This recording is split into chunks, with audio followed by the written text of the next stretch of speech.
employment. I can smell the chemicals. I can smell the chemicals. Wings up high, they spray. Condensation trails, they say. But it seems to me, poison in the air we breathe. Floating lines up there, chemical whispers everywhere.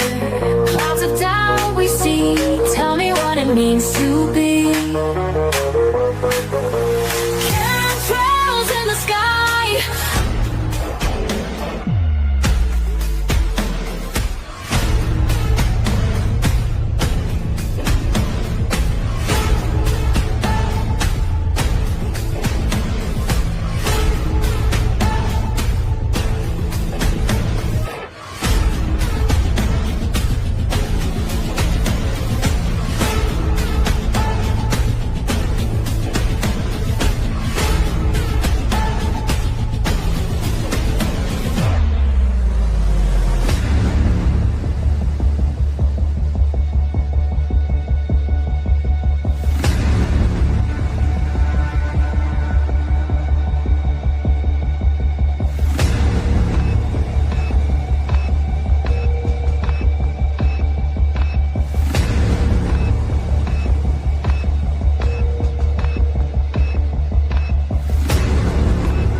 And good afternoon, fans of Steel News. It is Tuesday, a little after 2 o'clock. We are starting about an hour late today. We had some pending business with the Department of Justice.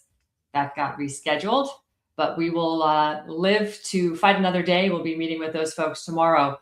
But today, we're going to be talking about geoengineering because there comes a moment in every nation when the truth can no longer be buried under these policy papers of these policy wonks, all the manipulated data, or the bureaucratic silence. You know how they just love to ignore us in DC when we state the obvious, the crimes against humanity. Well, today it's one of those moments because what we're now seeing unfold in federal court is not just another lawsuit. It is direct challenge to the foundation of what we've all been told to believe about our environment, our climate, and the data used to justify massive policy decisions that affect every one of our lives. A federal whistleblower who also happens to be an atmospheric scientist has stepped forward and said something very simple and very dangerous. The data may not be real. Let me say that again. The data may not be real. That it may have actually been altered, manipulated, even destroyed to support predetermined outcomes. Can you imagine our government doing such a thing? Well, if the data is compromised and the policies are compromised, if the policies are compromised, then the authority behind them is also compromised. And that brings us to the real question. Who gave them the authority in the first place? Because the last time I checked, the air above your home, my home, the skies above our state here in Florida. I'm speaking from Florida because we have a law that passed that said you can't geoengineer. Well, those skies don't belong to the unelected agencies, the foreign interest, or the private contractors operating behind closed doors. They belong to the people. And yet, what we are seeing is a system where decisions are being made, programs are being funded, and possibly operations are being conducted without our consent, without transparency, and without lawful accountability. Folks, this isn't governance. This is total control of everything in our lives, but most importantly, the air we breathe, the land we walk on, and the water that we drink. And this is why what I've been proposing and what we're going to be talking about tonight is so, so critical. The establishment of a public environmental trust, the lawful reclamation of state-controlled airspace, and of course, the restoration of sovereign authority back to the people. Because if we don't define the ownership, somebody else already has, and they're going to continue.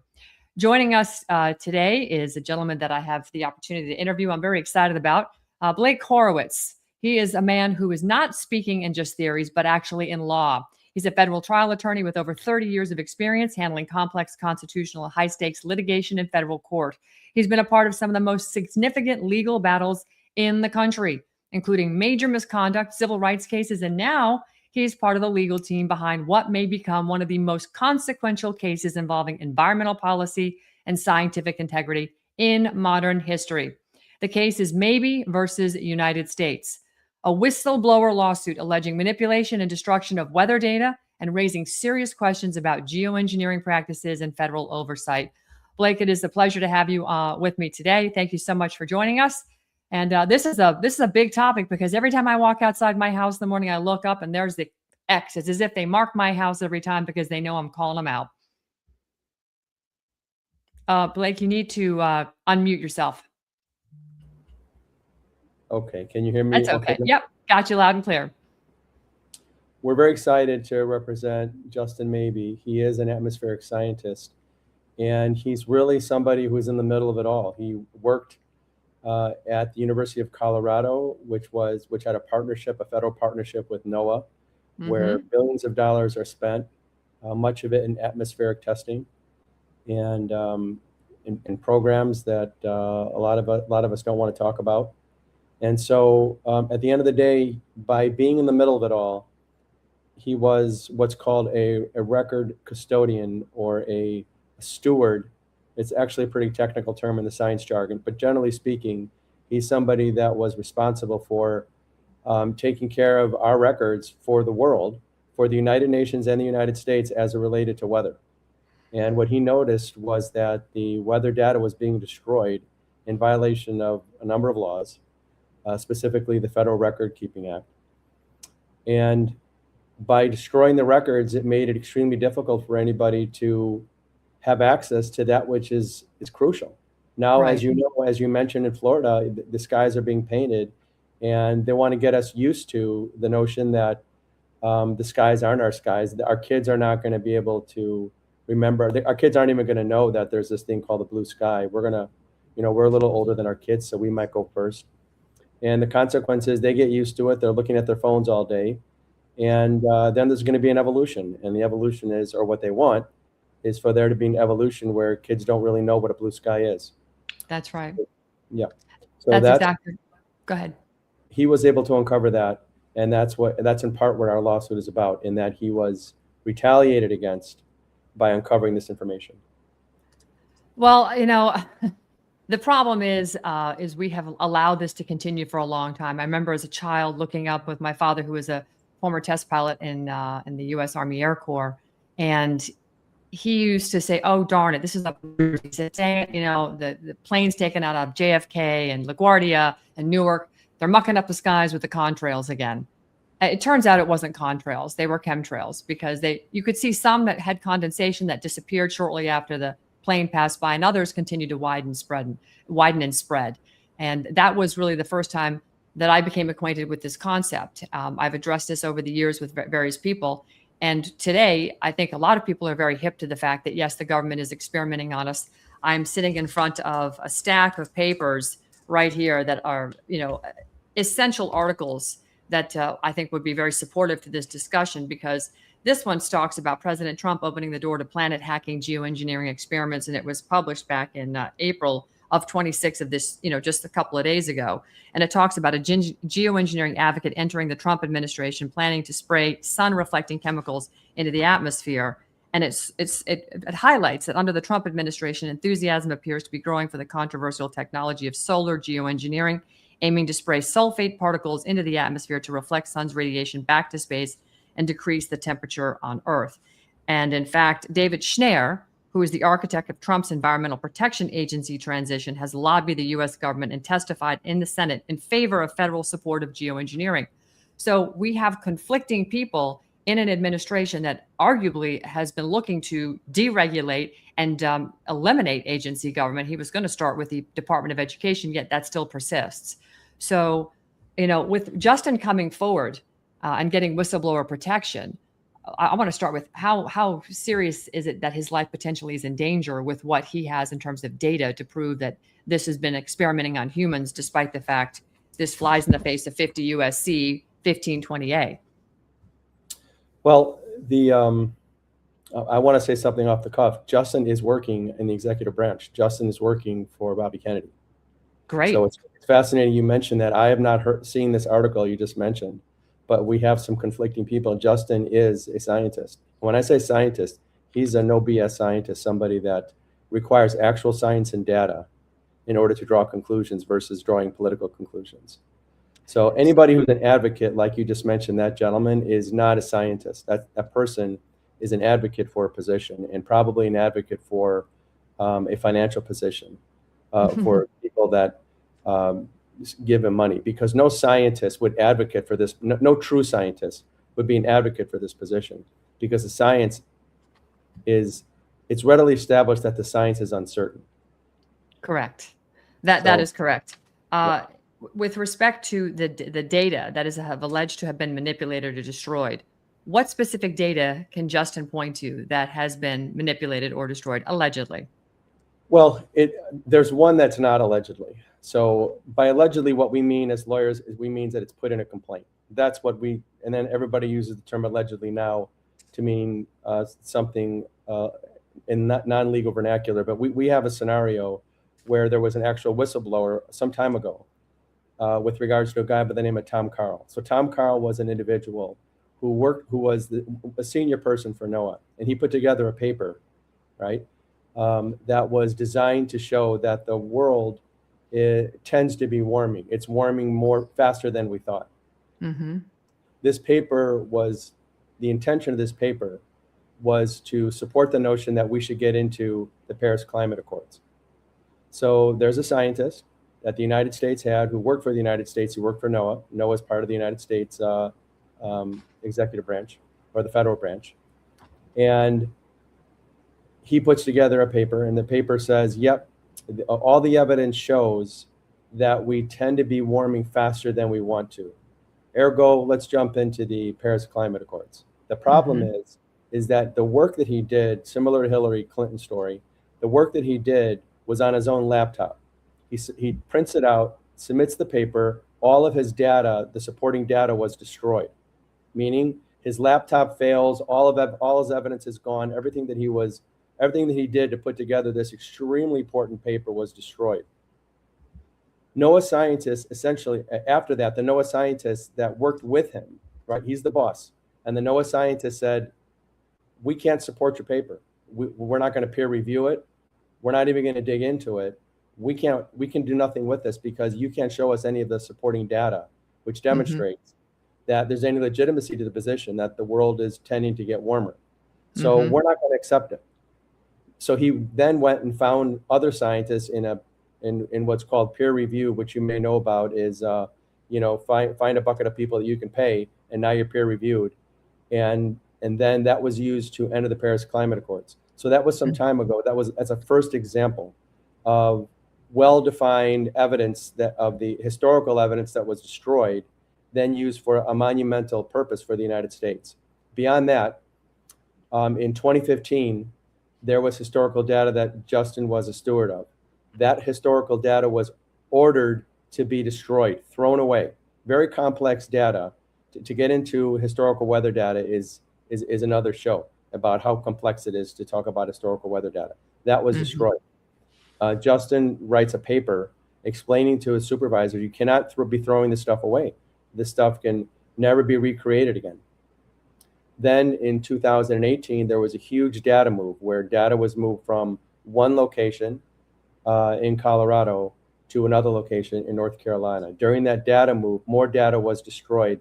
And again, maintaining weather data is extremely complex because it was, a small example is weather data, historical weather data was created at the time. So imagine what historical weather data would look like in 1899.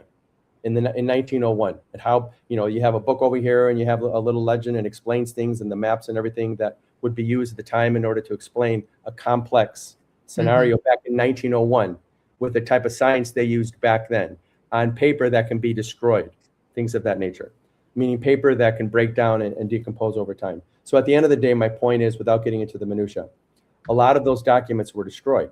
How is it that we determined what the historical weather record was?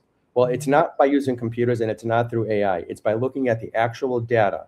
You got to look at the actual data to determine what it was. So now if we want to figure out what the historical weather data was, if we want to figure out, well, is it true based upon the measurements they were taking at the time that the world is actually warming up? And now we should be making some cataclysmic decisions, like we should start painting our sky, putting chemicals in it, put stuff in to block the sun, like a bad movie. Should we be doing that? Well, do we have enough evidence to establish that there's actually what's called an anthropogenic or a man-made change in the weather, or is it natural? In other words, does the world go through cycles? And it does, with regards to warming and cooling.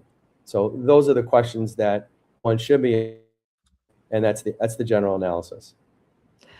Fascinating. So let's talk about what makes the case that you are bringing with several other law firms a first of its kind, because again, people are furious at this and they're talking to their state reps, they're talking to their congressmen, senators, and a lot of, including some governors are sort of like, well, I'll have my staffer look into it. They act as if they have no clue about what their constituents are talking about. Yet I'm sure they look up and see the same nonsense in the skies that we do. And I can't imagine why they're not concerned about their children, their grandchildren, the future of this country, et cetera. After all, they swore an oath to the Constitution. If that means anything to these people anymore. So how does this case, as a first of its kind, intend to, or should I say, what makes this a case for the first of its kind?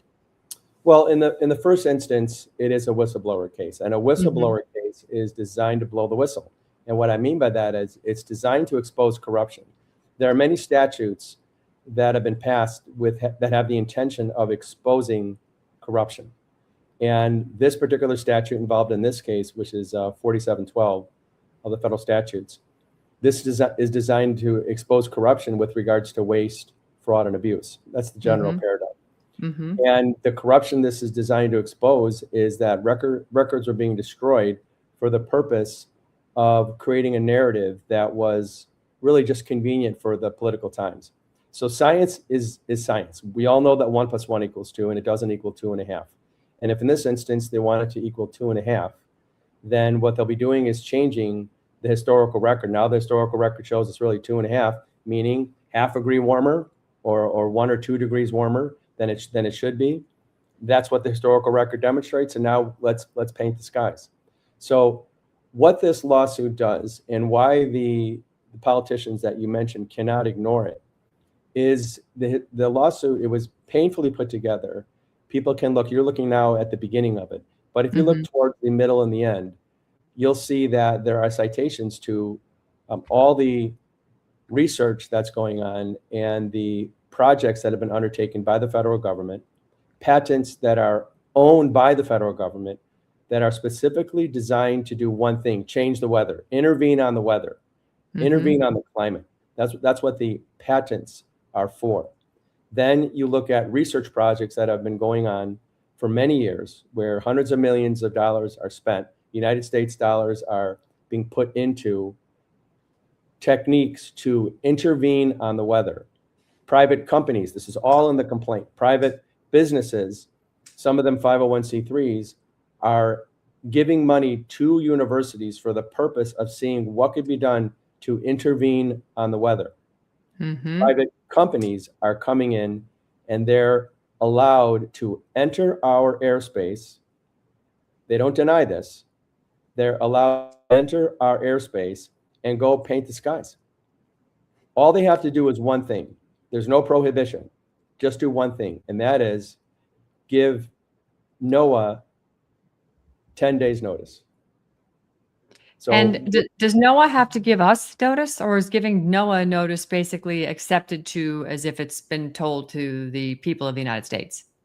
well, NOAA has to report what it is that they received notice about. Right. And the present status is, just like any federal agency, I mean, it's not that we get the information, but the present status is that NOAA is very behind on their reporting. So the two Right. things that occur is NOAA is very behind on their reporting. And the second thing is NOAA doesn't govern anything. So people want to come in and pollute our airspace, and that's what it is. It's contamination that they're putting up to the airspace, pure, plain old contamination. If they want to do that, they can do it. And the only thing they have to do is give them 10 days notice. I analogize it to like somebody who owns a bank, Mm-hmm. and the vault is always open. They say, you know, I own the bank. Yeah, I get that. And the door is open. I'm leaving for the day. And then they Right. leave. People can come in and steal the money, do whatever they want. The United States in this instance isn't doing it, but they know that private actors are coming in, paid a lot of money, and they're doing it in this Right. in regards to this particular scenario, and that's just fine. So when I look here at 50 U.S. Code 1520A, subsection 1520A, restrictions on the use of human subjects for testing of chemical or biological agents. In fact, I think I can pull that up here as well so that folks can see what that is. Let me see if I can find it. I had it here just a minute ago. Here it is. Let's get this up on the screen so we can all sort of read along here, because I think it's important for folks to see this. This is frankly coming right out of the U.S. Code, statutory over here, starting on the left side of the screen. But it's very clear that the Secretary of Defense may not conduct directly or by contract any test or experiment involving the use of a chemical agent or biological agent on civilian population, any other testing of a chemical agent or biological agent on human subjects, subject to the subsections C, D, and E, and the prohibition in subsection does not apply to a test or experiment carried out for any of the following purposes. And if you read through this, it's clear, and I'm going to flip to the next page here because I want everybody to kind of keep up with it here. But informed consent required. The Secretary of Defense may conduct a test or experiment described in subsection B only if informed consent to the testing was obtained from each human subject in advance of the testing on that subject. So by definition of 50 U.S. Code 1520A, would that not, Blake, then constitute violations of that code based on what you see happening, despite the fact they're sending it to NOAA and NOAA is defunct or behind in their reporting, as they are supposed to in Title 15 of the Commerce and Foreign Trade under Department of Commerce? Well, no, I think this is talking about what the Secretary of Defense can do. So in other words, it's a loophole. Private enterprise is coming in to do it, not the Secretary of Defense. Right. That's exactly right. That's Yes. exactly right. So the fact that they put all of these, you know, sort of carve outs, if you will. I mean, this looks like a carve out because they don't have to report or pull NOAA up, or NOAA has to pull a permit under Title 15 under the Department of Commerce, Chapter 9, National Oceanographic Atmospheric Administration, Department of Commerce, Subchapter A, maintaining records and submitting reports on weather modification activities, Section 908.1, definitions. A person, any individual, corporation, company, association, firm, partnership, society, joint stock company, any state or local government, or any agency thereof, or any organization, whether commercial or nonprofit, except where acting solely as an employee, agent, or independent contractor of the federal government. So that is where their loophole is, right there in the Department of Commerce, Title 15. Right. So, and again, I just want to pause because I think the audience needs to comprehend, Blake, just how diabolical this is, that the federal government knows full and well that our skies are being poisoned every single day. These demons have children, they have grandchildren, but yet they probably worship something other than the Lord Almighty God, that is. They have a different God. And this to them is acceptable, knowing that they're killing people on the planet. well, I'll say it a little differently. Not that I disagree with that paradigm, but like everything else, including the bad guy you just mentioned, which is somebody that whispers in our ear and confuses us, I think that what does occur is that there's an intentional obfuscation, just like with the vaccine, like with everything. There's an intentional obfuscation, and the obfuscation is that there's a idea, well, look, maybe if we're getting a little warm, maybe we can throw a little stuff up there and deflect the sun. Sounds like a plan. Sounds like a good idea. And so in some instance, in some way, I would perhaps give the benefit of the doubt. I don't want to say just because they're politicians that they're bad and that they're wrong, even though they're, in some instances, if they're ill-intended, one would think, or they're corrupt, or they have promises they got to keep and all that kind of thing with other people. But in this instance, my position is that just let the Earth be and do what is right for planet Earth, and let the Earth handle what it needs to handle and stop intervening. So it might mean that there are less airplane flights, and it might mean that we need to handle the Earth, like it should be handled. In other words, Right. Let nature do what nature does, like organic farming, regenerative farming, don't cut down trees, things of that nature. Don't have so many monocultures. You got so many monocultures, guess what happens? You got to throw silver iodide up, and you got to make rain, like in Montana and Idaho, where they're complaining now, for example, that the farmers are complaining there's not enough water, there's not enough rain. So they got to engage in weather modification on their flat lands because the sun's exposing their lands and there's no grasses. Anyways, I digress a bit, but that's part of the minutia that we need to understand. Correct. And, Dane Wigington has put out this publication, Geoengineering, a Chronicle of the Indictment. It's a very quick read, but he argues that we have gone past the tipping point, Blake, with the geoengineering that's gone on for decades. And our weather now is screwed up. I can tell you, I live in Florida. I've lived here for over 40 years. And we don't get afternoon thunderstorms anymore. We haven't for years. It looks, it starts out a beautiful bluebird day. They start spraying, and the next thing you know, you get these little popcorn clouds, or it just hazes over. That acts like the contaminants in the air are basically damp-rid boxes. For those that live in Florida, we all know what damp-rid is. It's the box you put in your closet to keep the moisture from getting too high in your closet. It's like they're sucking the moisture out of the atmosphere, Blake, and we don't get rain. And our aquifer is now starting to show signs of stress, particularly in Miami-Dade County, where the saltwater intrusion is real because the fresh water underneath the limestone pushes out the saltwater from on both sides of Florida. But because that water is receding inside our aquifer, salt water is starting to come in. One day, Miami-Dade folks are going to turn on their faucet, and it's going to be the ocean coming in through their house or apartment, wherever they live.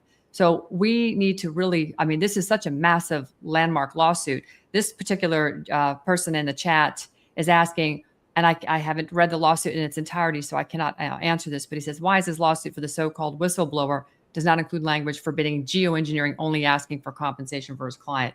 Is that, in fact, an accurate question? Yeah, it's an accurate question. So we started the GeoFight 4 months ago, and this lawsuit is a comprehensive lawsuit that allows us and you and I to have this conversation and Right. to expose what is going on. A lawsuit cannot necessarily solve all problems. So, for example, if we had a lawsuit on behalf of a group of people that were suffering from the things we're talking about, we may not have an instantaneous expert that's able to talk about everything as a plaintiff. And we have Right. that in this case. So at the end of the day, my point is that this lawsuit is not intended to solve all problems. This is just the first lawsuit. Let me be clear. Okay. There's been other lawyers, other law firms that have been hired to sort of take care of business with regards to geoengineering, and no one's done it. This lawsuit, which we put together with a tremendous amount of work and effort, what is designed to blow the whistle and let everybody know and understand what is taking place. And it's taking off. In other words, a lot of people are learning about it. People are shocked about what's contained in the lawsuit. And it's a whistleblower lawsuit on behalf of an individual who worked for the University of Colorado.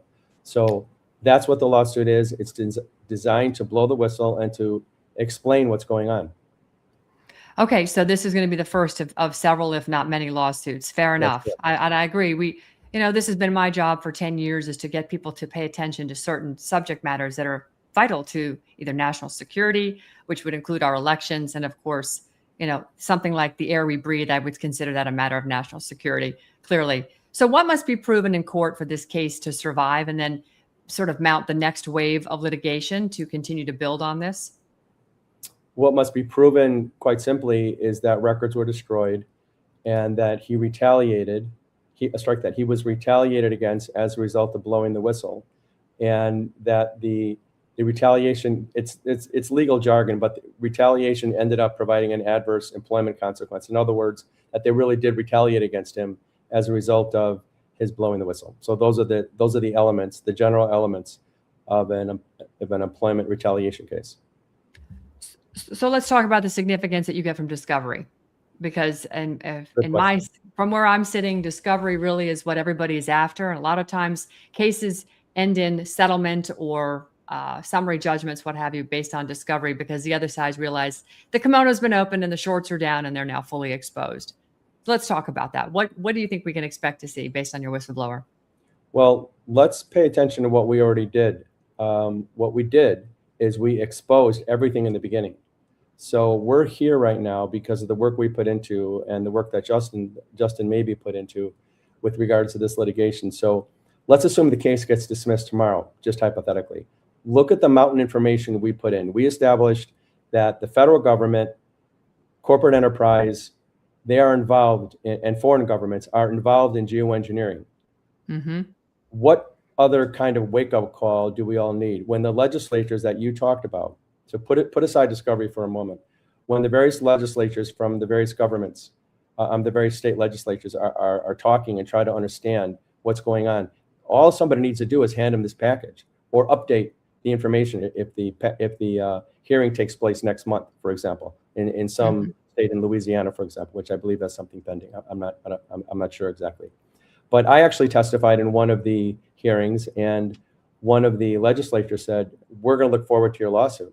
And this lawsuit contains just about everything up to a week ago with regards to what's going on in geoengineering internationally, locally, and whatnot. So what we have already uncovered, what we've already dissected and brought forth is essential information. Discovery would establish the truth behind the admissions by the defense with regards to the weather data that was destroyed, and hopefully as well an admission by the United States government with regards to all the money they've been spending concerning the intervention as to geoengineering, the specific studies that have been done and projects that have been done with regards to the multi-millions of dollars that have been spent in this. So one thing that's important to know is that, we pay a ton, up to $1 billion a year goes to University of Colorado, for example. Okay, a lot of money.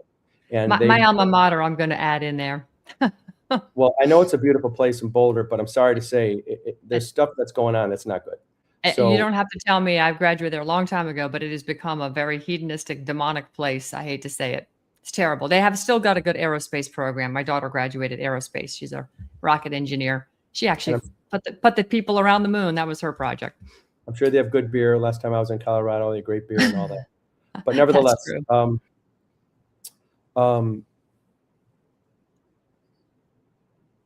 I lost my train of thought. I'm so sorry. You were talking about CU Boulder is very, is not the college it used to be. And this is where it's going on.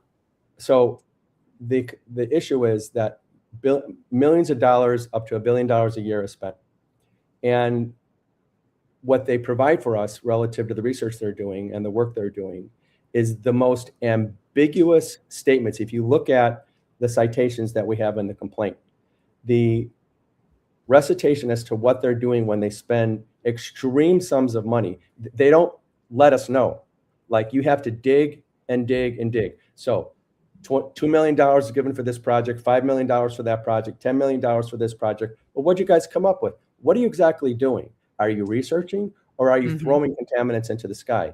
For example, are you putting contaminants into the sky in what's called the stratosphere that will last for 2 years? It'll stay in the sky for 2 years. So you're looking now at some of the citations. We did our best to try to modify the language so that it would provide more explanation. But if we actually look at the research projects themselves, it's extremely difficult to understand where taxpayer money went. And this is essential information, because if they're engaging in the various activities, it's for us to know about. So one of the great things here is that you can go to our website. You can download exactly what you have there. Our website is geofight.com. You can download that and you can study for yourself everything. You can look up everything and you can dig deeper, right? The American public, when they get an opportunity to consume information, they can come up with great things. So they can dig deeper and study. We've given everything to everybody. This is the whole kit and caboodle, at least what we could come up with. And so you can study deeper. You know, for example, putting aside what happens at the University of Colorado, look at the private companies that want to come in. We listed about 4 or 5 that want to come in and start contaminating our skies. Look at who's giving them money, who's supporting them.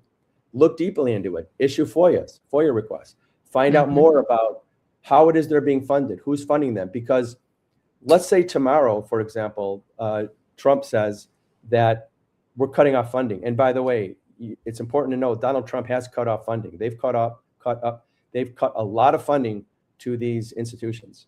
And the funding that has cut has been funding with regards to geoengineering and climate modification. So that's important to know. Let's assume tomorrow the funding gets cut off. These private entities, we know what George Soros is up to, we know what Bill Gates is up to. These entities get funded, meaning private companies come in and then they start funding these universities so they can continue on. So the point is that this is an opportunity for everybody to start digging in. Don't just rely upon the lawyers. You have an opportunity to dig in and learn what's going on. Okay, so how do we deal with the jurisdictional barriers, sort of the federal versus state argument? Because as we've proven, there's been multiple states who passed laws, Florida SB 56, to ban geoengineering, yet it still continues. So what are they and how do we deal with them? So give me an example. So for example, the issue is that if they're going to contaminate our skies high in the airspace, how is it that the Florida government can send up some local military and go and capture an airplane? Is that the concept? Well, I suppose that'd be one way to solve it, but I'm just saying, you know, the state has passed laws, and this Tennessee being the first to ban geoengineering and weather modification in their state. Florida did the same, but we didn't address the next rad radar or HARP. We just talked about actual contaminant stratospheric aerosol injection and other particulates being sprayed in the atmosphere. And they're continuing to do it, despite the fact we have a law that says you can't. So what are the jurisdictional concerns? Because that's a very important discussion when it comes to how do we keep these people from flying over our skies, even from Florida, even in the Gulf of Mexico, and having it blow over our skies based on the jet stream. And what do we do to stop it because the state ban isn't working?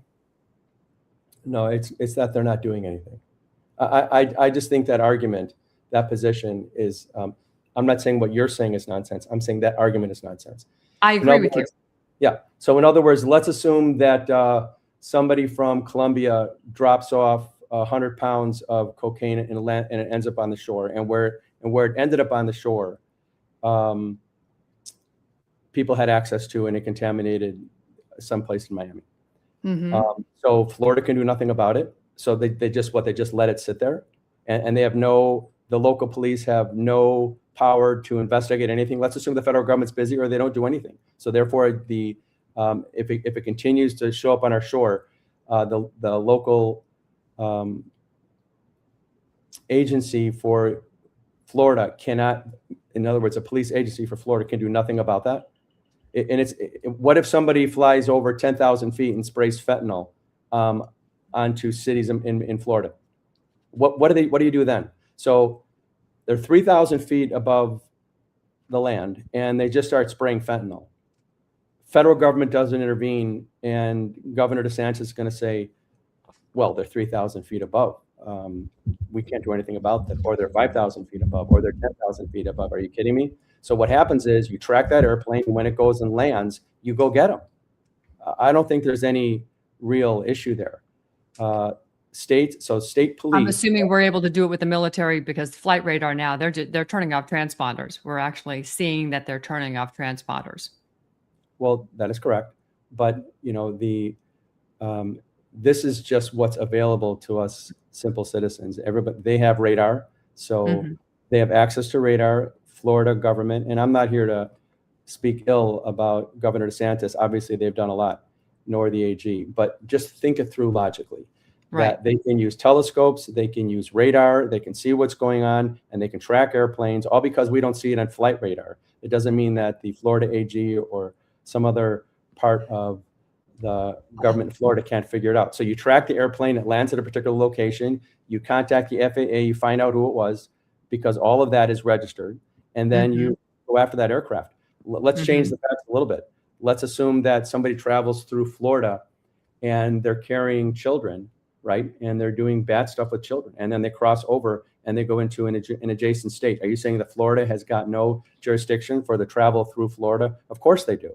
But usually the feds take that and the feds will prosecute. But if they don't, Florida can. So that argument is, in my opinion, is absolute nonsense. And what it is saying is that we have no power to prevent our citizens from being poisoned. It's ridiculous. It is ridiculous, because from where I'm sitting, I look at everything through the lens of the Constitution, and the Constitution isn't a trust indenture with the people. And so you have to ask questions like, what's a public environmental trust? And can states lawfully assert control over their airspace using a public environmental trust? And then you have to ask yourself, well, how does something like that align with the 10th Amendment? Because if the United States government is going to see to the poisoning of its own people, and the federal government thinks they have a supremacy clause that they can supersede the 10th when it comes to harming its citizens, well, I'll tell you what, the people aren't going to stand for it. So would it not make sense for the state's constitutional protections under the basis of a national resource doctrine to basically create an environmental trust for its airwaves to protect that column over the state, like as in Florida, so that if anything drifts in or is sprayed over, we actually have, there can be consequence initiated immediately. That would make it extremely painful for those people. I mean, if this is considered poison, it's manslaughter at some point, is it not? Well, I don't think you need to get that complicated. I'm speaking as a lawyer. So are you an attorney, by the way? Because you're throwing out some pretty cool terms there, and I'm just wondering, so you've done some legal research, but are you an attorney as well? No, I'm not an attorney. I just, unfortunately, in the work I do, you have to read a lot of case law and a lot of cases. Okay. So I just got off a Zoom call on another story I'm following closely. So yeah, it's just the nature of the beast. But thank you. Yeah. So I think the 10th Amendment discussion is overly complex. I think that why? Because it's not necessary. You don't need the 10th Amendment. If they're coming, I'm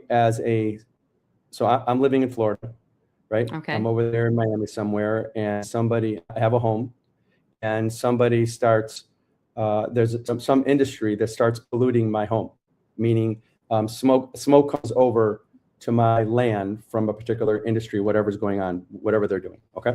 Let's assume they develop some sort of metal smelting plant, and they start contaminating the airspace in my home. I can file a lawsuit against them to prohibit them from invading in the quiet enjoyment of my land.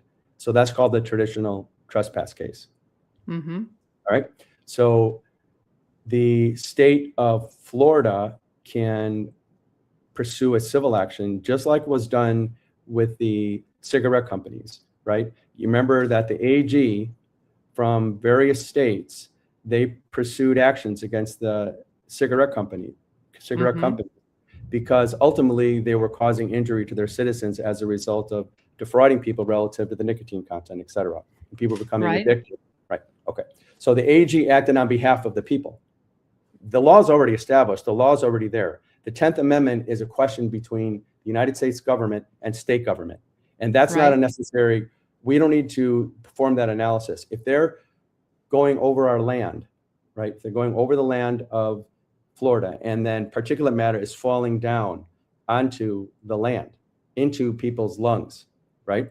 Then that is a tort in the civil context. That's an injury to people's bodies, and an action can be claimed for that. Or if they're preventing the sun from coming onto the land, and therefore crops will be affected and things of that nature, right? And a whole bunch of other things. And you're not having I assume it's the 2:30 weather half an hour shower that you're talking about that Florida doesn't experience anymore. That's correct. What I seem to remember. Yeah. When was the last time we saw a good thunderstorm? It's been years. Okay. So Farmers need that. So at the end of the day, if the AG was interested, right, it's a political question. It's just a political question. By that, I mean, it's a political question. Does the AG want to start getting involved in this? That's the only question. It's very simple. In 10 minutes, I can tell an AG how it is that there would be a viable cause of action. It would take me 10 minutes. So there are viable actions that could be brought by the Florida government. It's just a question of whether they want to do that. That's it. Okay, so if the Florida government, if the AG, Ashley Moody and Christy Christie's in the chat, she's right. Ashley Moody has been noticeably silent. She's now running for U.S. Senate. She was appointed into that position.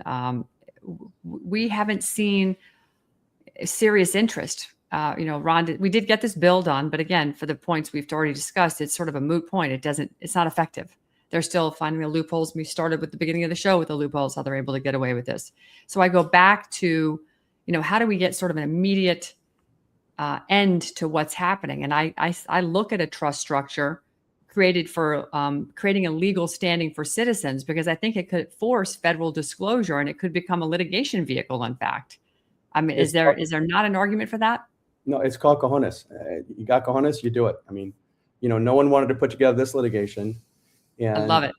So I'll tell you that when I started this movement, at least on my behalf, I called lawyers all over the country. No one wanted to do it. I didn't want to do it. Why? I already had too big a beast, too big a Goliath to take on. Exactly. I mean, we're civil lawyers. I don't have the military in my backyard. I do have 5 guard dogs that if you come into my house and you come into our property, they're going to take care of business. And that's, I understand there's some risk associated with this litigation. But my point is that I call people from all over the country, very successful, competent lawyers, and people didn't want to take it on. So it's a political question. I respectfully submit that you're not accurate about the Florida statute not working. They're unwilling to exercise it. That's it. They're unwilling to exercise it. And if somebody says to me that there's not geoengineering, I could prove it right now in about 3 minutes how there's geoengineering, and I don't know how much time you have. But the point is, go for it. You have the floor. I would like my audience to get as much information out of this as possible. I think it's fascinating. It's very simple. You see the clouds over your head. I'm sorry. You see the trails over your head with the airplanes. Okay. Right. That is geoengineering. Now, it's not the type of geoengineering, those clouds. It's not the type of geoengineering that you are thinking of in terms of the nefarious acts of bad people who want to put chemicals in the skies. That type of geoengineering, at a minimum, is what's called anthropogenic cloud making, or man-made clouds that are derived at a minimum. At a minimum, it comes from jet fuel from airplanes, at a minimum. So that is changing planet Earth. That is changing planet Earth, because that cloud cover that you see in those photographs prevents the temperature of the Earth from cooling down in the evening. So in the daytime, it does cause some reflection. But if you speak to climatologists and atmospheric scientists, they will tell you that at nighttime, the clouds kind of disappear, and that's why we see stars at night. And then the heat that comes from the daytime is supposed to dissipate into the atmosphere and go up because heat rises. But the heat cannot dissipate because those clouds, like you can see in that formation right there, the clouds stop it and they top it so that the heat doesn't dissipate. Consequently, the geoengineering is taking place just by that. So that is a low-hanging fruit relative to geoengineering. And quite frankly, the federal government admits that that is what's going on. The federal government today will tell you, if you go to the EPA website, they will tell you that those clouds amount to geoengineering. We have citations to Lee Zeldin at the end of the lawsuit, and it addresses his commentary with regards to geoengineering. If you go to where that is cited, you'll see his video where he actually talks about geoengineering taking place just by those clouds. If you look at the website that the EPA has, they will say to you that Earth is warms because of those clouds. So that's a simple one, right? I'm not talking about all the other bad stuff, okay? And what's actually in those clouds in terms of a chemical analysis. So just put that aside. Let's just assume it's the most innocuous thing, that is just water vapor. Just assume that for a minute. So now the AG has enough information to know that over the state of Florida, geoengineering is taking place, and it is man-made geoengineering, and the Earth is warming. I don't know if it's in that video or in the following video. There's 2 videos where he's spoken. Where he. I don't think it's in the first video. I can roll it for a second. Let's see what he says. Concerned Americans have urgent and important questions. Sorry? I think it's the one with Glenn Beck. This is the one where he comes out. It's about 2.5 minute video in July. Okay. So let me see if I can get that. Hang on one second. It's a pretty long one. Is it? All right. I'm just looking for it right now. It's for Lee Zeldin. If you go to, I think it's page 4 of the EPA where they address this issue, they actually say that geoengineering is taking place as a result of the cloud. Here it is, the Glenn Beck podcast. This is the bariatric gelatin bedtime recipe. Love these commercials. My guest today is, he's in one of the biggest battles in America right now, and a lot of people aren't talking about it or really paying attention to it, but he's taking a sledgehammer to the EPA. He is the administrator of the EPA. He's also a combat veteran, so he's probably exactly the guy to take this on. He finished a very close second for the governorship of of New York in 2022. It was the best showing by a Republican there in 50 years. The left calls him a radical, of course, but he's cutting waste. He's pulling back the curtain. He is handing the power back to the American people. And when we talk power, we mean power, because he is on an energy kick that this country absolutely needs. And he also has a struggle from inside the deep state, because his own people have turned against him. But wait until you hear. It goes for quite a while. About 6 minutes in? What his goal is. Let me see if I can get it in. Last month on the EPA website, epa.gov/geoengineering, a lot of the answers I received on this topic, and there has been government funding that's gone towards some of these efforts. There are entities and people who would want to drastically scale these activities up. I agree with you with your concern just with the idea of playing God. The solar radiation modification, stratospheric aerosol injection, marine cloud brightening. There are these activities to make changes to the stratosphere or the lower atmosphere and try to deflect sun rays from hitting the Earth to instead send it back into space. And, in the case of stratospheric aerosol injection, you're talking about putting sulfur dioxide, a lot of it for a long time, into the upper atmosphere, which, by the way, turns into acid rain. There are real health concerns with regards to these activities. And it's not like, it's thoroughly studied, it's approved, it's trusted, it's vetted. Instead, you have people who just want to do it on their own, like try to get themselves, someone to hand over $1 billion to just go dump a whole bunch of sulfur dioxide into the stratosphere. And no, that doesn't sound good. It doesn't sound right. And I think he's right. I think we're on to something. It doesn't sound good. It doesn't sound right. I'm looking at the comments in the chat. Gem 133, aluminum, barium, strontium, graphene, plastic, and much, much more. This has got to stop. And so this is why the lawsuit you're bringing is one of going to be, I would assume, many lawsuits. You're just breaking barriers right now, getting discovery, and you're presenting the data from your whistleblower into the public forum of the judicial system about what exactly has been happening. And I believe this runs in tandem with what Lee Zeldin is discussing, correct? Exactly. Okay. Are you familiar with this company over here called Heka Cloud Inc.? No. Okay, so I'm in receipt of an email, and I just got this literally handed to me. So, and I haven't had a chance to upload and black out email addresses, but I'm going to read it to you. It's from Shuang Chen, a PhD, the CEO of Heka Cloud, and it was written to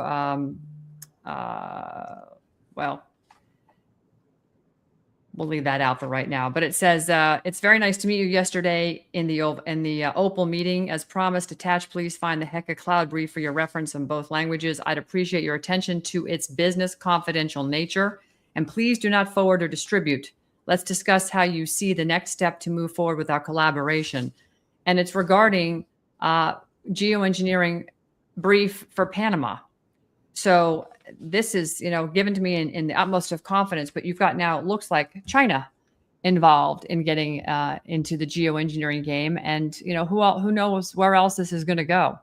So it's very disturbing to see the level and the amount of countries that are involved. It's not just our country, it's other countries as well. Was it Stardust Solutions? Are they an Israeli funded company? Yes.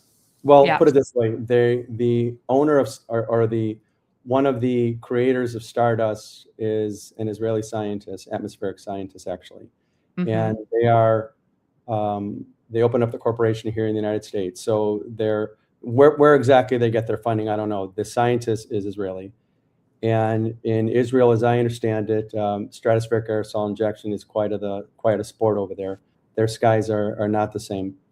And they have very little power, it seems, the Israeli citizens, to do anything about it. And many scientists don't want to come forward. Everybody wants that. By the way, that is that what you're looking at right there. I'm sorry to digress. I think if you go to around page 4 of that, if I remember correctly, they actually talk about how it is that the condensation trails gives rise to geoengineering.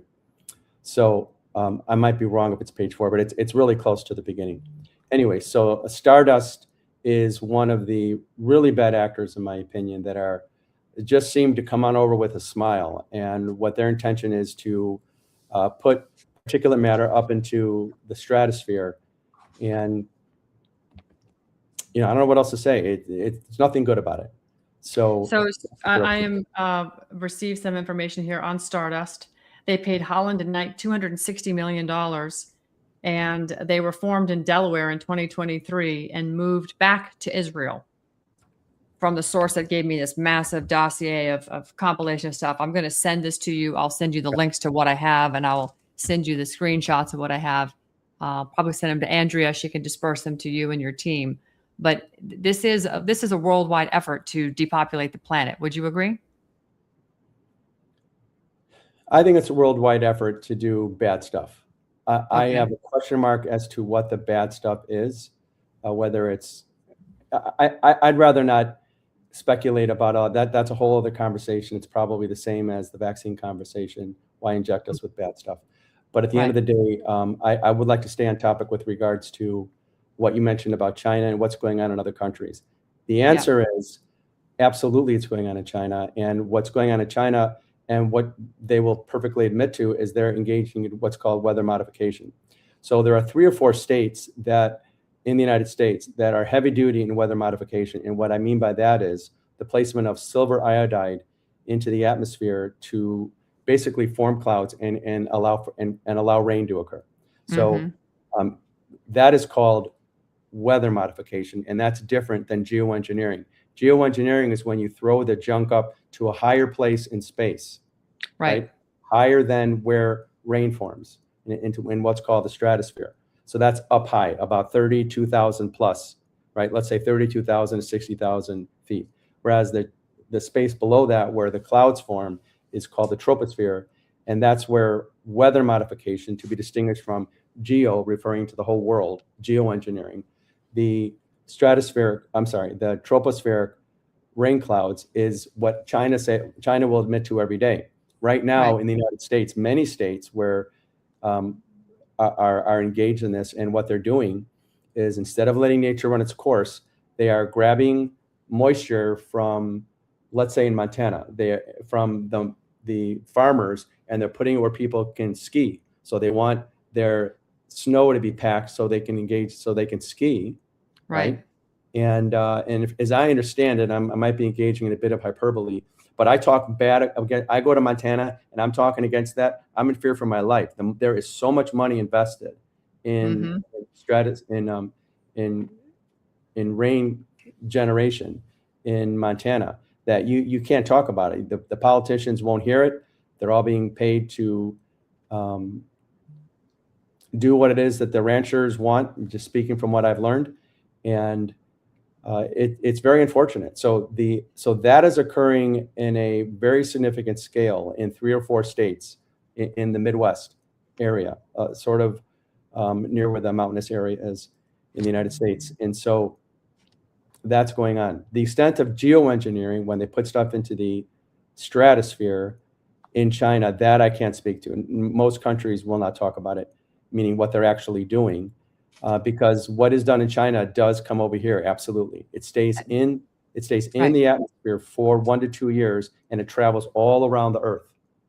So it's a big deal. So it's not unlike when you get a massive volcanic explosion, it sends ash 65,000 feet up into the atmosphere and it cools the earth. And we've seen that from time to time. It has been documented. And so I guess I fail to understand how the people involved in organizing geoengineering don't see the totality of what they're doing, the long-term consequences of what they're doing, because these particulates, when they're injected high enough, they stay up there long and they keep layering in more and more and more. We don't see the stars at night in Florida like we used to. I commented on it all the time. There's actually Sue Pear was in here. Christy was asking about trading weather derivatives. And now they've created a whole, you can go and trade weather derivatives on this entire, calamity. So there seems to be an entire industry growing up around this. And yet the public is the expense. We're at the expense of all of this. And it baffles my mind, Blake, how they don't see it, because they're breathing the same air you and I are. Well, I think it's the first 5 pages of the Bible, and what else You're do you right. know? So That's right. They're going against the first 5 pages of the Old Testament. So You're right. of Genesis. So I don't know what else to say. And I am a firm believer in letting nature do what nature's supposed to do. Let farming be as it's supposed to be. Let forests and jungles do what they're supposed to do. And if anybody has been in a hot day under a big tree, you know that you get a 20-degree temperature change when you're under a big tree, and boy, does it feel good. It's better than air conditioning.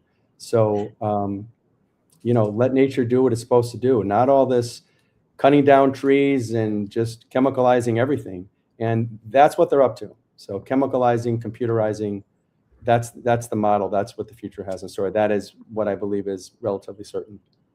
Well, we're getting close upon an hour here. I did want to just sort of round out this with what exists, what risks do you actually see existing to this case moving forward? What do you mean by risks? Well, in other words, what could stop this case from moving forward? What are the risks out there that potentially could just send this to, well, we're not going to take this any further? Well, I'm not going to advocate for a downside towards this litigation. I'm an advocate for my client, so I'll only speak as an advocate for my client. And if I represented you or any other listener, I would just advocate for them. So that's all I'm going to do. Fair enough. I think that's a great answer. I like that. You stay on the positive. I appreciate that. Absolutely. Well, Blake, is there anything you want to leave our audience with in terms of how they can support the efforts that you're doing?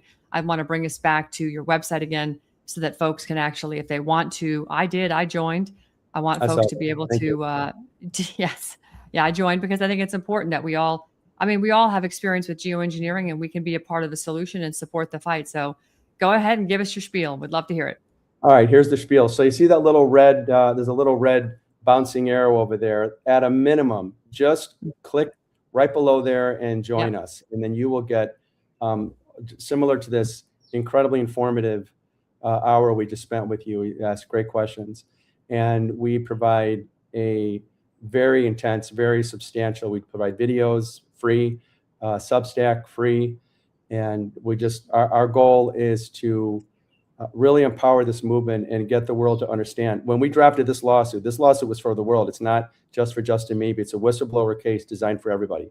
So we are doing everything we can to get everybody informed. So the website is very comprehensive. You can submit information to us like you did, and with regards to, I remember yours says that how it is that what's going on in Florida is pretty undesirable for you. You can submit a case review. You can join us and we'll send you emails. You can submit photographs. If the photographs don't work, meaning if you want video and photographs and that's not plugging up to the website, which at times happens, you can send it to, just look at the website and we'll tell you where you can send it.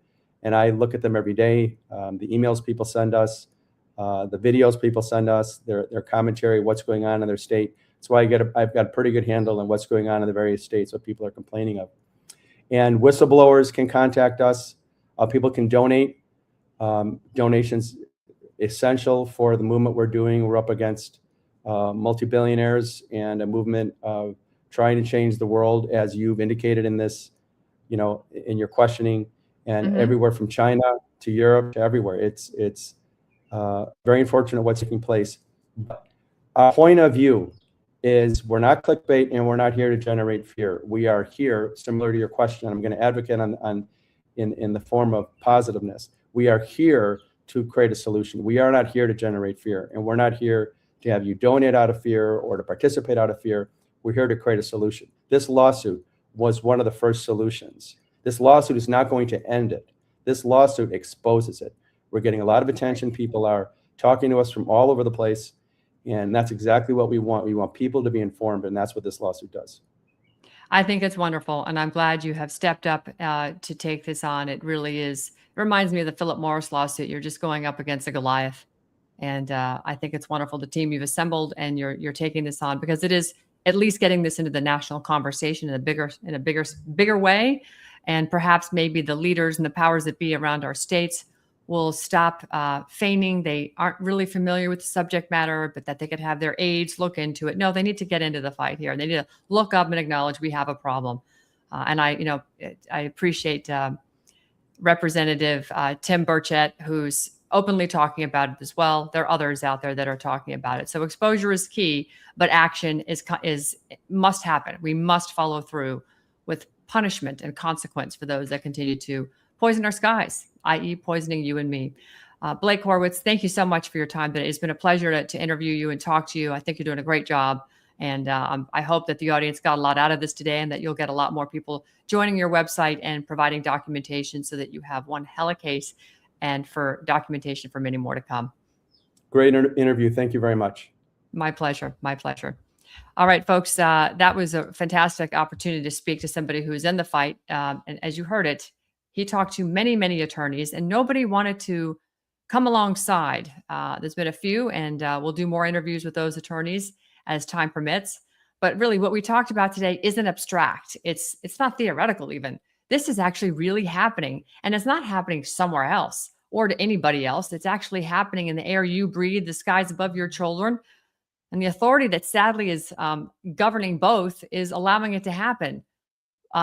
So even if what is being alleged in this case is partially true, and we know it to be, I mean, come on, we've been talking about this for years, everybody out here watching this, then really what we're looking at is basically a wayward system operating without any transparency, like our government has been doing for a long time. They've been sort of running without any accountability, and clearly without the consent of you and me, because we're the governed, and we have to give these guys and women up there consent. That's where this conversation has to change. We can't sit back and wait for any of these federal agencies to investigate themselves, because they're not. We can't rely on the same institutions that are absolutely being questioned to suddenly become super transparent, because they won't. That's not how the power works. Power responds to the structure. Power responds to jurisdiction, and power responds to law. And that's why the solution isn't just the exposure. We have to reclaim our skies. We have to reclaim the authority at the state level. We have to reclaim jurisdiction over our own government, and reclaiming the legal standing of we the people. And that's exactly what a public environmental trust does, in my humble opinion. But you've got to have lawyers like Blake Horwitz who are going to attack on the other side. You've got to give them their own 5th generation warfare. You can't just take one tact. You've got to come at them in multiple angles, the same way these heathens are coming after us. All right, folks, that's about enough for today. I appreciate you joining me. I'll be back again tomorrow.